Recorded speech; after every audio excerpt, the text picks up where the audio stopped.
Howdy, y'all. My name is Bryce, and welcome back to some more Slime Rancher. We're back in the glass desert, trying to get our hydration up. You know, people in chat telling me to hydrate. We're trying to get that going on here. Let's make it happen.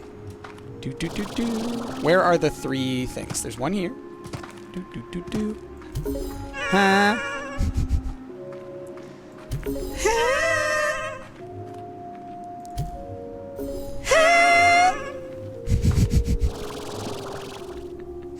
Oh, man.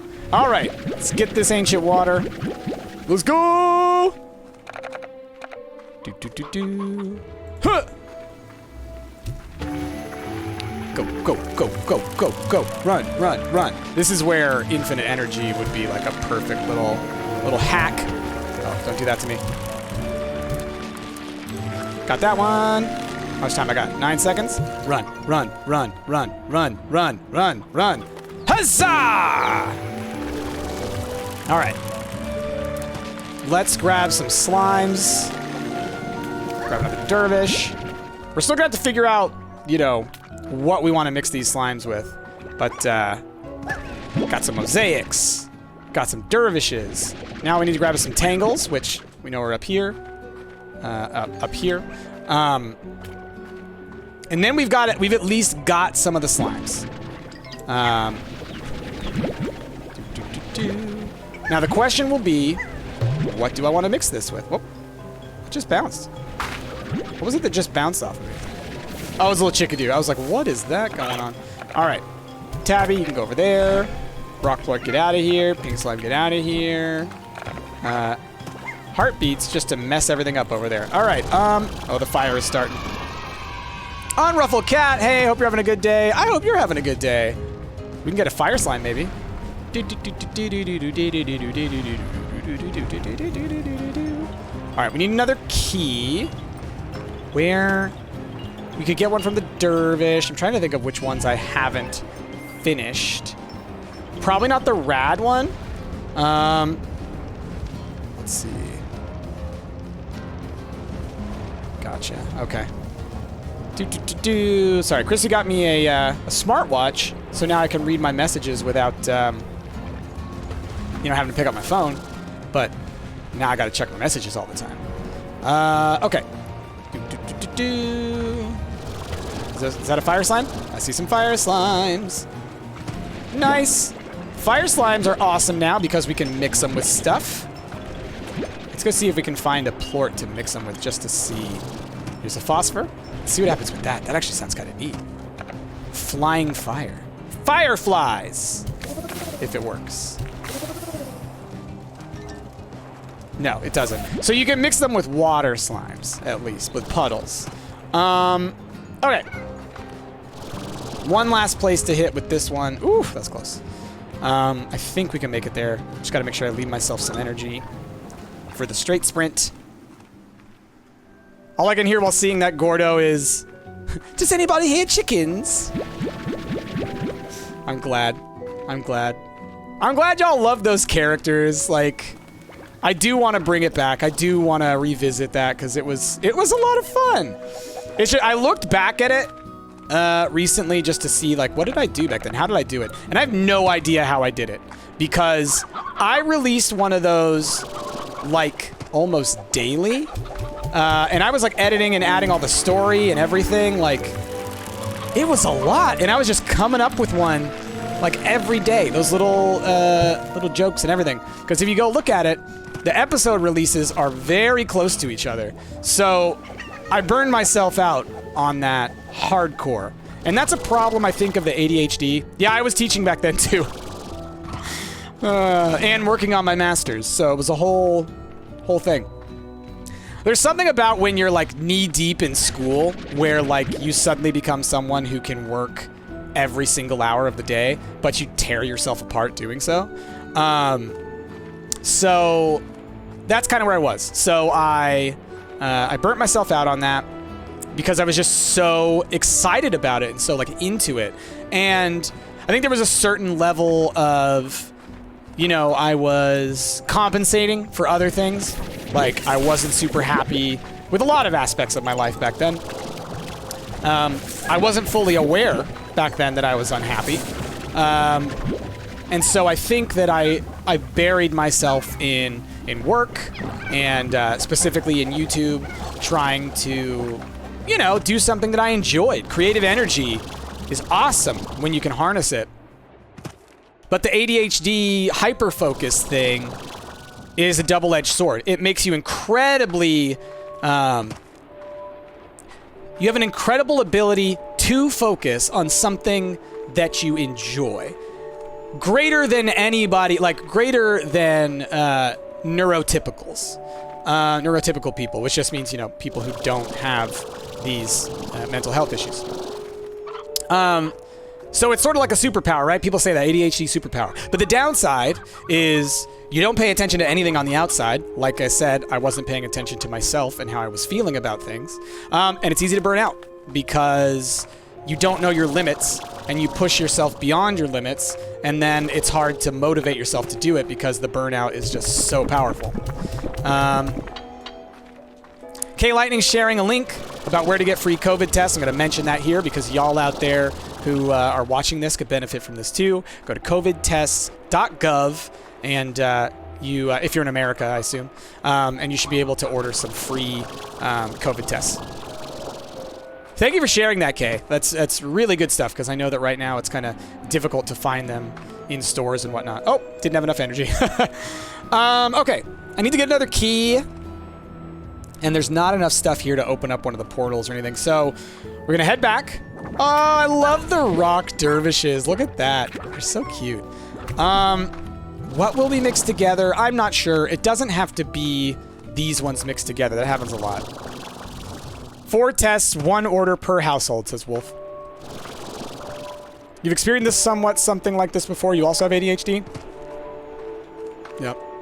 Fandom Asylum, ADHD combined with autism too. It can be really hard with burnout and hyperfocus, hyperfixations. You know, that's something else. Like, there's this thing that I have where it's very difficult for me to detect something as a joke if it could be a serious thing. You know what I mean? Like, if there's any interpretation of a thing that could be negative, that's what I'm going to hear. And so that's sort of a part, like it's an extension of the mental health issues that I have. Like the ADHD combined with my reactive depression leads to that outcome. So it's like treating all that, it's become so aware. Yeah, let's go home. Yeah, it's one of those things that just like, it messes you up. Wait, I'm not going for mint mango stuff. I've already done the... Which ones do we still have to do? Well, I can do the dervish with the mint mangoes, because fruit. Let's grab all these. We could really get 2 keys right here. If I get enough foods. Because what I need to do is we need to put these somewhere, just so I can offload them for a second. So, we only have 78. Hold on. Let's sell some plorts. Slime Rancher 2 should be out sometime this year. Oh, you bet your butt I'm excited for it. Cannot wait. If you see it, go to my channel and watch my reaction video. I lost it over that. It's the one reaction video I've ever done, I think. And, yeah.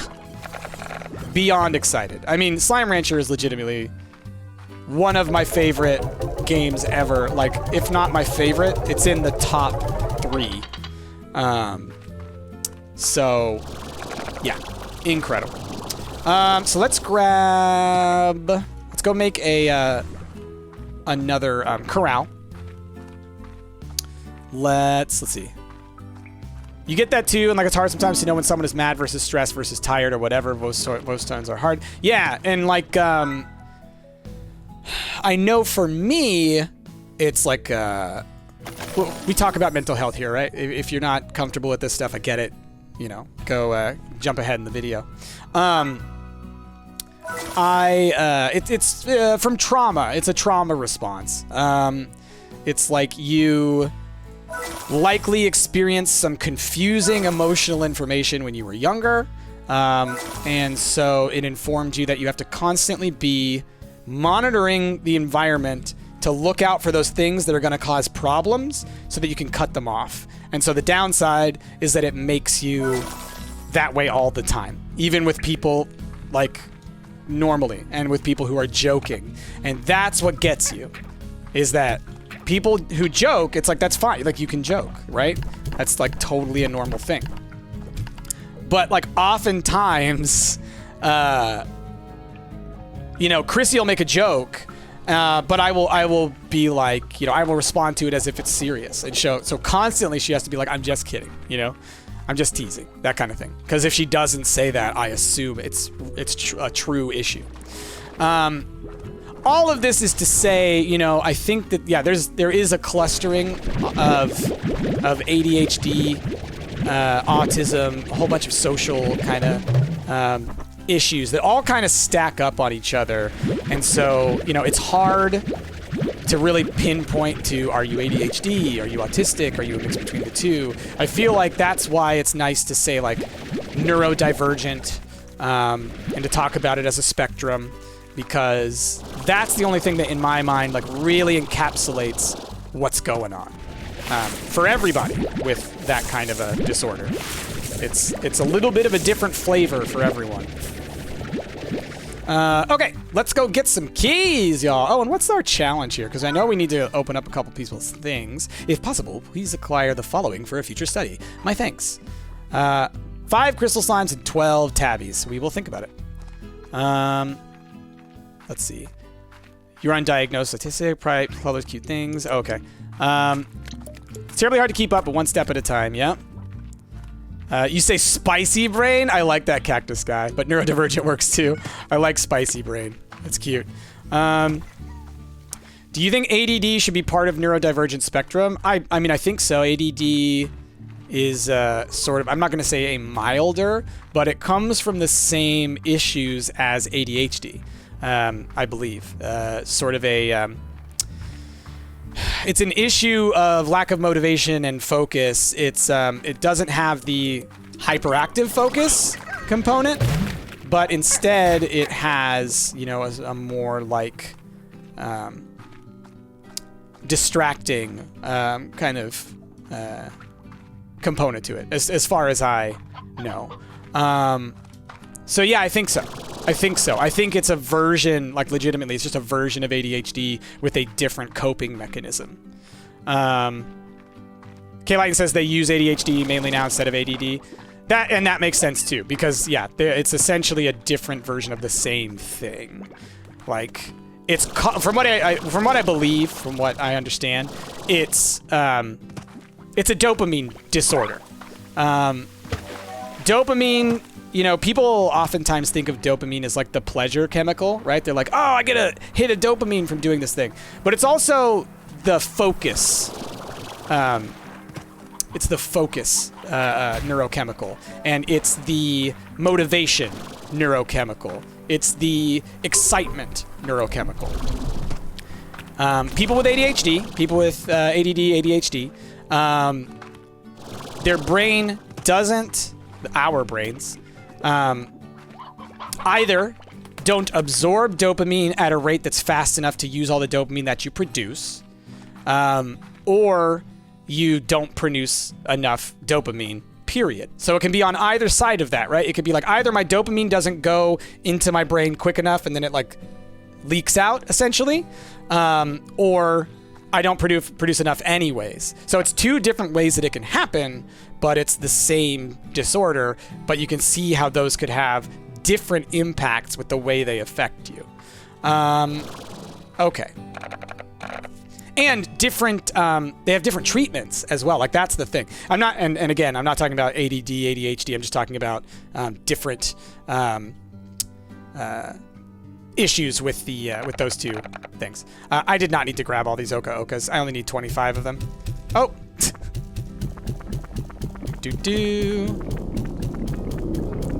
Just got ridiculously happy hearing psychology talks with Price playing Slime Rancher. It was something I didn't know I missed so much. I'm glad to hear it. I'm glad to hear it. Yeah, psych talks are always fun. Psych talks are always fun. I miss doing them. Did I get the key? Did I grab the key? Oh, it's on the ground here. I was like, where is the key? There we go. Okay. Oh, you know what we can do with these, though? If I haven't already done it, we can open... No, we already opened the rock guy, didn't we? Oh, but there's the other one. There's the one around the corner. Yeah. Let's go back and do that. You love learning about human behavior? Yeah, Kayleen, you say you got them dopamine reuptake inhibitors? Yeah, and that's what I'm doing right now.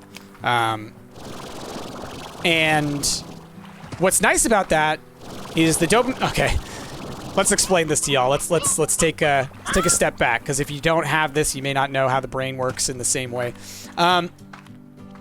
Your brain is neurochemical, neuroelectric in the way that it works. Oops, wrong stuff. So a lot of people think that your brain runs on electricity, which is only like a half truth, and I would say it's kind of like a misunderstanding, honestly. So the way that your brain works is you have these chemical components of your brain, and you have these, neurons. Hold on. So you all know about neurons. They're in the brain. The way that a neuron is shaped is you have the nucleus, which has little fingers going on here, like nucleus, little phalanges going off this way. And what those little things do is they absorb chemicals from outside that are produced by other neurons. Those chemicals, if enough of them hit the little fingers, little phalanges, the neuron, the nucleus of the neuron, sends what's called an impulse down the neuron. So essentially sodium and potassium ion channels open and close to have the other flood in. That causes an impulse to run down the axon, which is that like line. It's like the main connection part in between. And then at the end of it, it's got more little fingies that connect to a whole bunch of other neurons. And when they receive an impulse, they put out chemicals. Okay, whole bunch of different chemicals that your brain produces. It produces. Let's keep moving now. It produces. We'll go through there later. Epinephrine and norepinephrine, which are essentially adrenaline. It produces dopamine. Produces serotonin. All kinds of neurochemicals that are very important in keeping you going. But they don't always work perfectly. Right? You know what? We need to go back. They don't always work perfectly. And that's where kind of mental illness creeps in. That's where neurological disorders creep in. The NAK action potential curve always was hard to learn about in physiology. Yeah, the sodium potassium ion channels are a little... I never fully understood how they worked, like the specifics of them. I just knew like the general action of how they work. So your brain works on that chemical cycle, okay? Every neuron does that, and when when the next neuron receives the chemicals, it sends an impulse down, and so on and so forth. And that's how your brain sends out messages. The last line of it heads out into your body to do things with that. But norepinephrine is actually the screenwriter behind "You've Got Mail" and "When Harry Met Sally." Oh, Teo.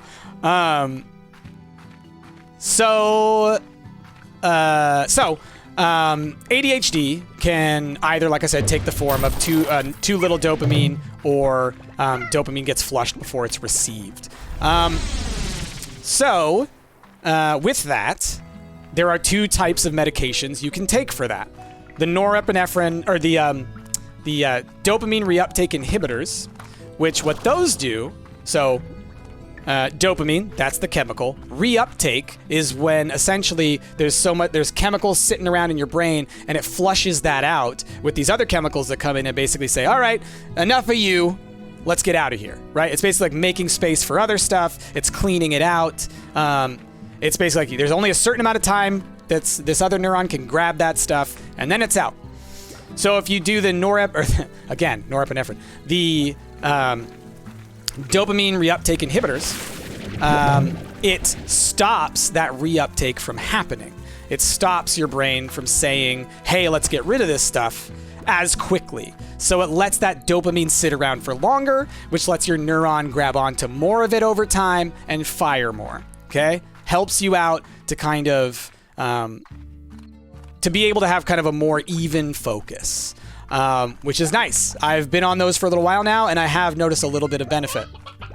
But the other part, dopamine, if you do just a dopamine, essentially, booster, that's what a stimulant is. So that's what, like, Ritalin or Vyvanse, Adderall, those are all stimulants that essentially give you a ton of dopamine. So instead of stopping the reuptake from getting rid of dopamine, it just flushes your system with dopamine. And that's why you can take stimulants and kind of go too far. That's why you can get really agitated or fidgety or all that kind of stuff, because you're putting so much in your body and in your brain that it's like overwhelming it. So then another treatment, and this is kind of the most common now, I believe, and this is what I'm going through, is to start with the reuptake inhibitors so that your brain is kind of grabbing onto the natural dopamine that it produces. And once you get far enough into that, you see if that has treated the issue entirely. And if not, you can start a low dose on the stimulants because you've got the reuptake inhibitors as well. So you produce a little extra dopamine and it sticks around for longer because of the reuptake inhibitors. So in that way, like, that's kind of the optimal treatment for ADHD, because it spreads the load across multiple different ways instead of just being like, bam, you know, with all this stuff. I mean, that's the thing. It's just so overwhelming. And it can be really bad for you, you know, right? Stimulants can, like, mess up your heart. It can mess up your brain. You know, you can overdose on stimulants. I came back the same way. Autopilot. And that's another, that Niwi's Doodles, that's the thing, is like there are interactions and stuff as well, or issues with it. So for some people, it causes depressive episodes or other issues. I need to take some water. Yeah, my voice is getting a little messed up. Faith and Stitches, wrong kind, wrong dose. Yeah, exactly. Off to drive and filled with anxiety. Oh, resist, I'm sorry. Hey, Miss Morgan, how's it going? Hopefully you'll survive. Bye! Good luck. Did I turn around? I turned around again. My goodness, y'all. I'll get out of the Indigo Quarry one day. Caffeine never affected me that much because it just medicated my ADHD. Same, Fandom Asylum. I never understood when I was younger why caffeine didn't affect me. I would drink sodas all day long. All day long. And never really had much of an effect on me. It was just sort of like, okay, I could keep drinking this. No issues. It wasn't until I was an adult. I didn't even learn this in psychology education. When I was in grad school, I didn't even hear about this specific issue, which is that that sign of caffeine not affecting you is like a huge, huge indicator of ADHD. Of a dopamine disorder. Moon roses for you. Are we talking about caffeine? We're talking about ADHD. Because I have recently, I say recently, like over the past like 9 months, almost a year actually, a year in March. I've been diagnosed with ADHD, and so I've been slowly working on the process of getting my medications, because there's a certain level of you work through things and slowly build up so that you don't end up in a situation where you take something and it sends you into a depressive spiral, or it, you know, causes you agitation or whatever. That's the way to do it. Faith and Stitches, it's funny when you're undiagnosed and you just make your own coping mechanisms. Describe the ADHD. Tell me your ADHD without telling me your ADHD. I have a whole bunch of coping mechanisms just to deal with the world. And it seems like I struggle with everything that everybody else does easily, and it makes me feel like an incompetent human. That's the ADHD lifestyle. Oh, man. Okay, Lightning, caffeine doesn't make me less tired, but it does help me focus a little more. Yeah, I need it because otherwise I can't focus. Yeah, otherwise I'm just like in this haze. And also, I've been on caffeine for so long that it's also like a withdrawals situation as well, which is terrifying. I've done that before. I went cold turkey on caffeine, just stopped drinking coffee, stopped drinking sodas. I was legitimately ill for almost a week, probably like 3-4 days with heavy withdrawals from the caffeine. So yeah. Cactus Guy, you say, see, my coping mechanism was lying, and that causes so many issues. Yeah, one of my coping mechanisms is acting like I know something when someone starts talking about it. And not like I jump in and start saying like, oh, I know this about it, I know that about it. But just like nodding along and like, oh yeah, no, totally. No, I get, yeah, uh-huh. That level of agreeableness is a trauma response. And is also a sign of ADHD because it's like, oh, I can't focus on this conversation long enough to understand it, so I'm just going to pretend like I understand what's happening. And it sucks. It really sucks because, like, you go through life so confused about so many things because you don't know how to ask questions properly, because you were told never to ask questions, because you asked too many questions when you were younger, because you didn't understand stuff when you were younger, because you think differently than most people.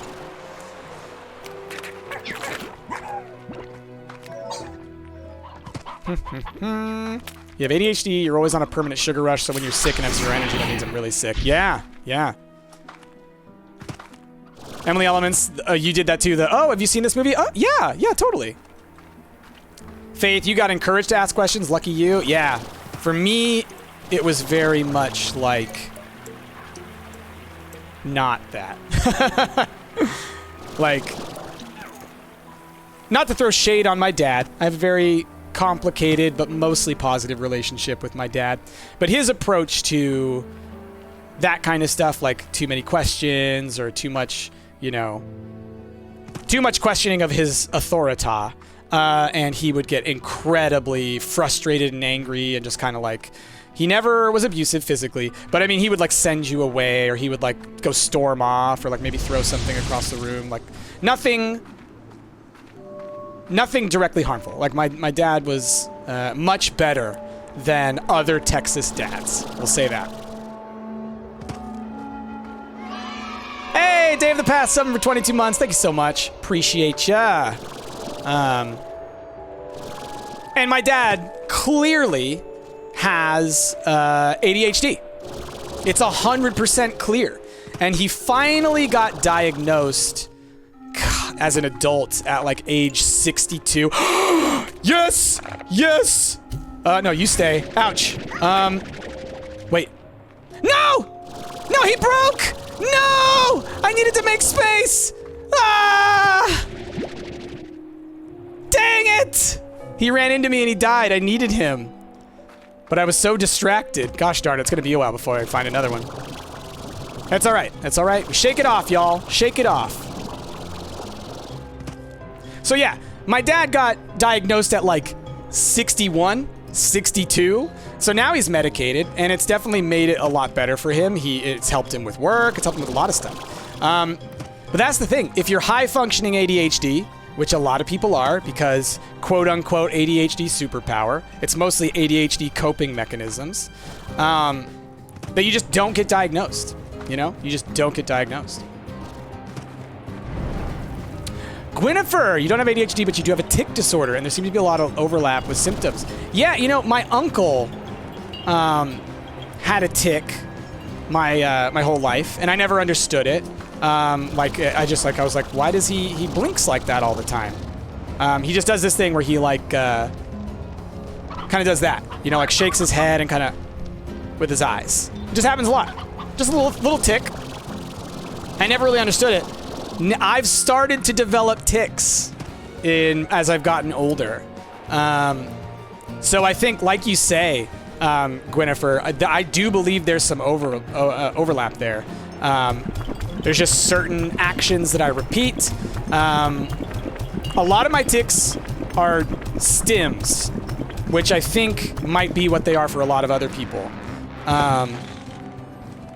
So some people, you might not know about the word stimming or stims. It's short for stimulation. And it's basically, it's like doing like little repetitive actions that kind of keep you grounded in reality in a way.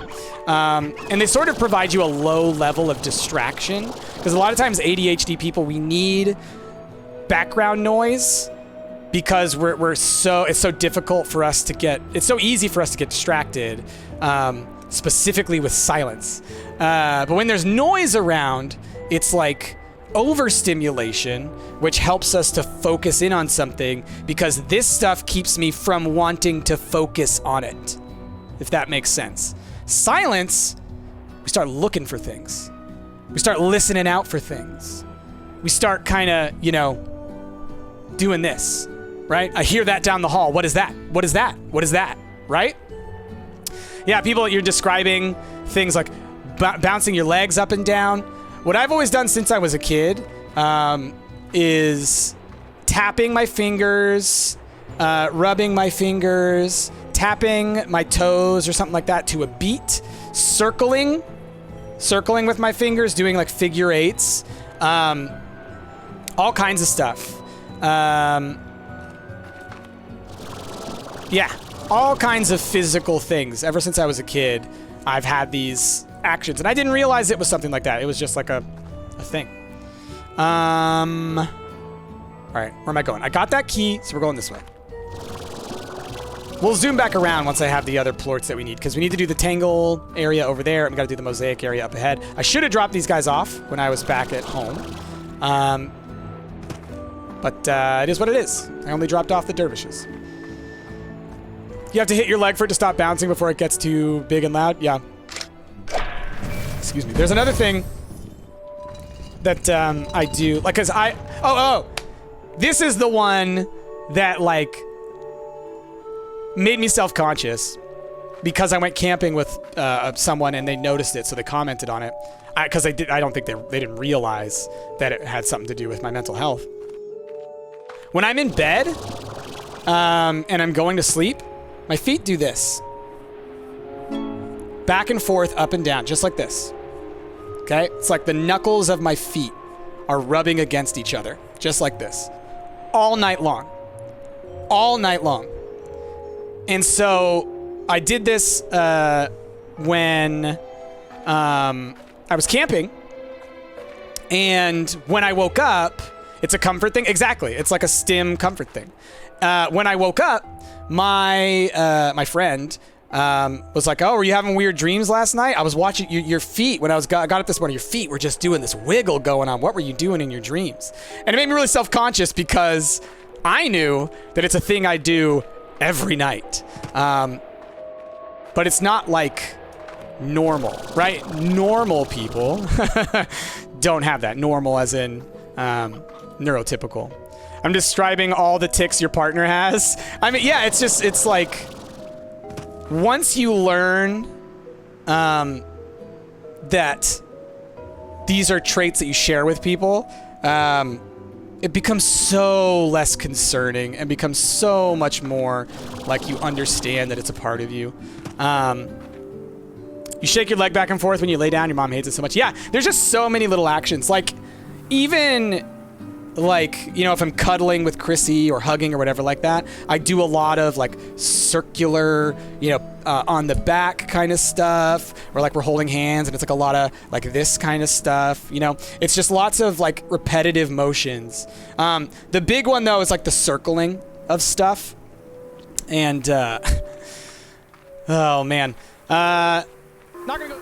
That's the kind of stuff that sucks with ADHD, is like all the, it's not gaslighting, it's just ignorance, right? It's and not malicious ignorance, it's just ignorance. So like, you shouldn't be upset with people who are ignorant about stuff like that in a non-malicious way. Like, they're people who are open to being educated on stuff, they just don't have that information, so they react how they would in a world not knowing that. So I don't hold that kind of stuff against anyone.